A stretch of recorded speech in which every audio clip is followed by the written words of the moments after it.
2024-এর SSC result দেখবেন কিভাবে। আপনার হাতে স্মার্টফোনটি দিয়েই খুব সহজেই দেখতে পারবেন এসএসসি রেজাল্ট। 2024 অথবা যে কোনো সালেরই এসএসসি রেজাল্ট দেখতে পারবেন সিম্পল কয়েকটি পদ্ধতির মাধ্যমে। তো বিস্তারিত দেখিয়ে দিব এই ভিডিওতে। তো হ্যালো বন্ধুরা, কেমন আছেন আপনারা সবাই? রবিন আকন্দ 360 চ্যানেলে আপনাদের সবাইকে স্বাগত। এসএসসি রেজাল্ট আপনারা দুটি পদ্ধতিতে দেখতে পারবেন 2024-এর। একটি হচ্ছে এসএমএস এর মাধ্যমে এবং আরেকটি হচ্ছে মার্কশিট সহ ওয়েবসাইটে। প্রথমে এসএমএস এর মাধ্যমে কীভাবে রেজাল্ট দেখবেন সেটি জানিয়ে দিচ্ছি। প্রথমে আপনাকে লিখতে হবে এসএসসি স্পেস আপনার বোর্ডের প্রথম 3টি অক্ষর লিখতে হবে, যেমন ঢাকার DHA, আবার স্পেস আপনার রোল নম্বরটি দিতে হবে, তারপর দিতে হবে 2024 এবং এই মেসেজটি পাঠিয়ে দিতে হবে 16222 এই নম্বরে।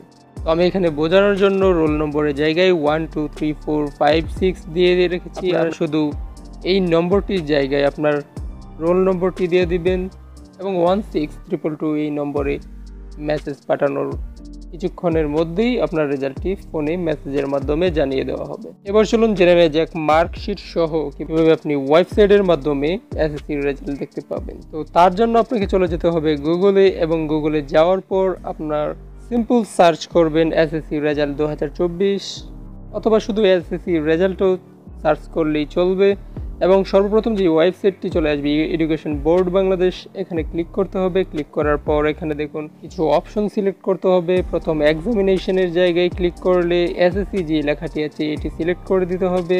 তারপর নিচে আপনার সনটি দিতে হবে। আপনি যদি এই বছর পাস করে থাকেন তাহলে 2024, এবং অন্যান্য সালের যদি দেখতে চান তাহলে সেই সালটি এখানে দিয়ে দিবেন। এবং আপনার বোর্ড সিলেক্ট করতে হবে তৃতীয়ত, তারপর রোল, এবং তার পরবর্তীতে রেজিস্ট্রেশন নম্বরটি দিতে হবে। এবং নিচে একটি ম্যাথ দেয়া থাকবে, যেমন এখানে লেখা আছে 5 + 3 = 5 + 3 = 8। তো সবগুলো পূরণ করার পর আপনাকে সাবমিট অপশনে ক্লিক করতে হবে।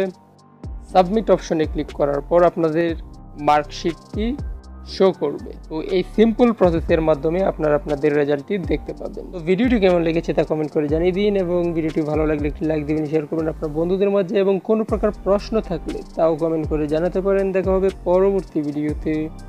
ধন্যবাদ।